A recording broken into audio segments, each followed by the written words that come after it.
You are listening to Keystone's Stock Talk Podcast, episode 55.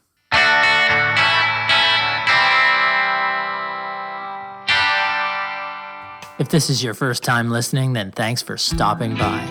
This podcast is produced every week for your enjoyment, and show notes are found at www.keystocks.com. Come back often, and feel free to add the podcast to your favorite RSS feed or on iTunes. You can also follow us on Twitter at Keystocks and on Facebook or via our 24-hour streaming radio station, pennystocks.fm. And keep submitting your stocks via the usual social channels or at our website, keystocks.com, for our Your Stock Our Take segment. And we just might review your stock in an upcoming show and let you know if it is a buy, sell, or hold. This week in our Your Stock Our Take segment, we take a look at Constellation Software Inc., CSU on the TSX, which is engaged primarily in the development, installation, and customization of software relating to public and private sectors. Constellation is a very well-run company in a Canadian tech sector that lacks big name power and any real breadth of companies. Frankly, the sector is woefully small. A listener asks us if it is a buy based on a recent pullback in the stock. Our star of the week is DIRTT Environmental Solutions, symbol DRT on the TSX, a technology-driven manufacturer of highly customized interiors. The stock jumped 18% in one day this week after it produced record Q3 results. Finally, our dog of the week is Guyana Goldfields Inc., symbol GUY or GUY on the TSX, which is engaged in the investment, acquisition, exploration, development, and operation of mineral property interests, principally gold-related properties in Guyana, South America. The stock was down 43% on the week after the company revised production guidance for 2018 lower. The stock has cratered 63% year-to-date in 2018. Is it a dog or opportunity?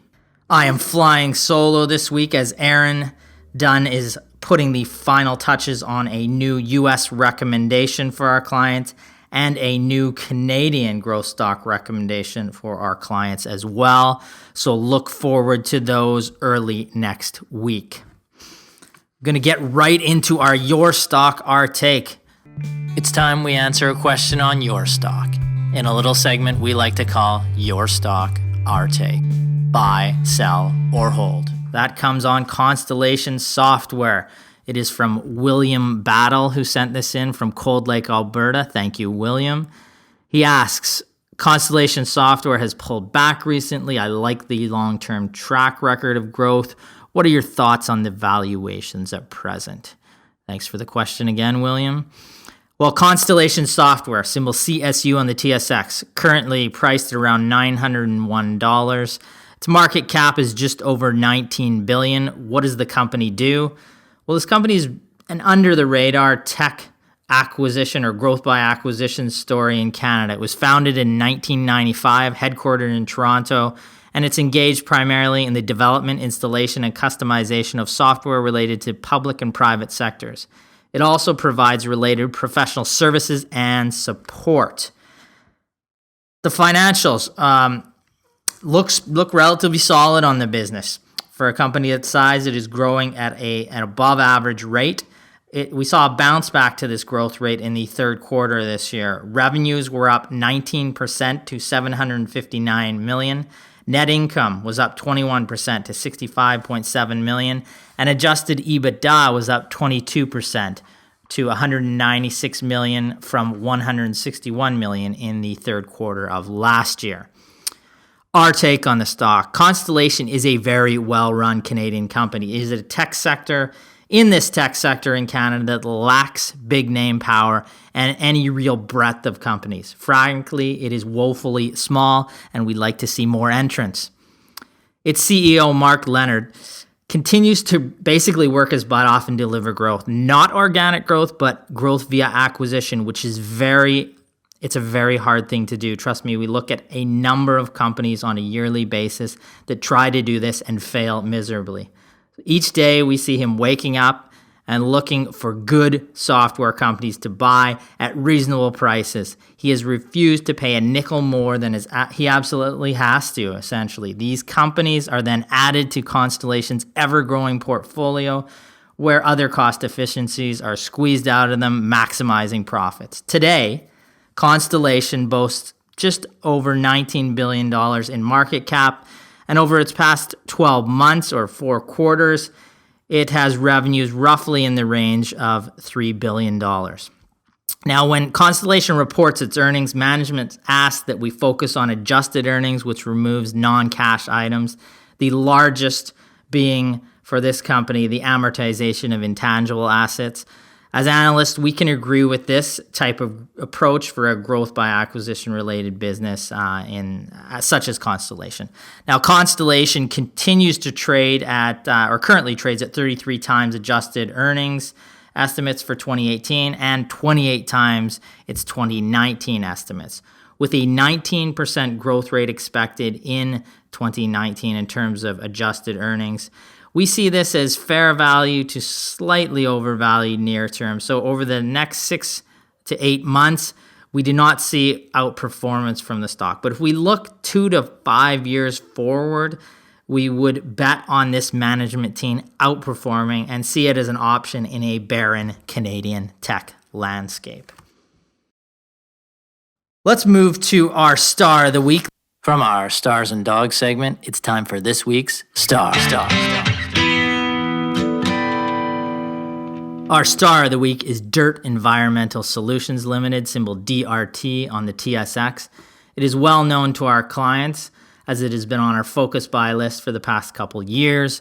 Currently, it trades at around $7. Market cap is in the $591 million range. The stock jumped 17% Wednesday after it reported Q3 financial results and reiterated strong guidance for Q4 and the year ending 2018. What does the company do? Well, DIRTT is an anachronism for doing it right this time. It was founded in 2005. It is a technology-driven manufacturer of highly customized interiors. The company combines its proprietary, very cool 3D design, configuration, and manufacturing software with integrated in-house manufacturing of its prefabricated interior construction solutions and its distributor partner network for sales. What is driving the stock? Well, record financial performance. It's just that simple, and we like simple. Q3 revenues increased by 15% to $96.6 million. Q3 adjusted EBITDA increased by 65.2% to $17.8 million. And adjusted EBITDA percentage increased to 18.4% from 12.8% in the same period of last year. So good margin improvement there. Now, DIRTT posted strong results in its third quarter. Adjusted EBITDA increased to $17.8 million. That was 18.4% of revenues, demonstrating the leverage possible in the business within the manufacturing, sales, and administrative activities. While DIRTT's revenue remains subject to interquarter volatility, the second half of the year has historically been the strongest for the company, and we expect 2018 to be no different. The company remains on track to achieve its stated adjusted EBITDA percentage target of between 13 and 15% for 2018, giving it relatively reasonable valuations despite the jump in its share price. That jump shows DIRTT is at the very least doing it right this week, and that makes it our star of the week. Our clients received a full update on the stock this week, as well as our rating going forward. Now we're going to shift gears to our dog of the week. From our Stars and Dogs segment, it's time for this week's dog. And that would be Guyana Goldfields, symbol GUY on the TSX. Currently priced at $1.60 or 76. Market cap is about $305 million. The stock was down 43% on the week and has cratered 63% year to date in 2018. What does Guyana do? They are a Canadian-based company engaged in the investment, acquisition, exploration, development, and operation of mineral property interests, principally gold properties in Guyana, South America. Company's primary focus is the production of gold from its 100% owned Aurora gold mine, which commenced commercial production on January 1st, 2016. So what is driving the stock lower? On October 30th, the company reported gold production guidance was revised downward to 150,000, the range of 150,000 to 155,000 ounces, as grades have not rebounded as quickly as anticipated in the fourth quarter. That guidance is down roughly 15% from the midpoint previous range of 175 to 185 ounces of gold that the company had projected going into this year. Costs were also revised, and looking forward, a revision to the life of mine production profile is anticipated. These are not good things for a junior miner, and is why the stock has tanked this week and is created on the year. Financial performance. Now, financially, the company is in a decent performance and continues to produce cash flow, but if grades at its primary asset are in question and the mine life is going to be downgraded or potentially downgraded, this is the focus of investors, and this is why you see a share price drop.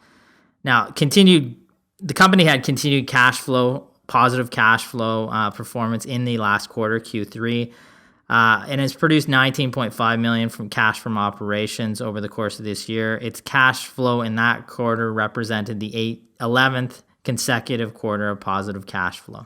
These are good things. Company has a total cash position of $92.6 million on the balance sheet. Again, more good things.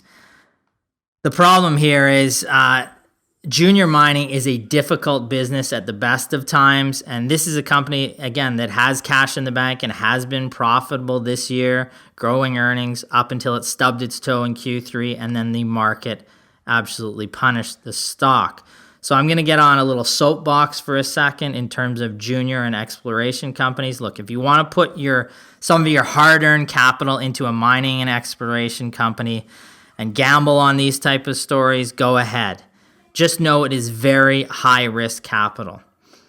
The long-term track record of junior exploration companies in Canada is one of massive capital destruction. As a general rule, with real investment dollars, we would not touch pure exploration stocks with your proverbial 10-foot pole. Even for the good companies, and Guyana Goldfields has some merit in this regard.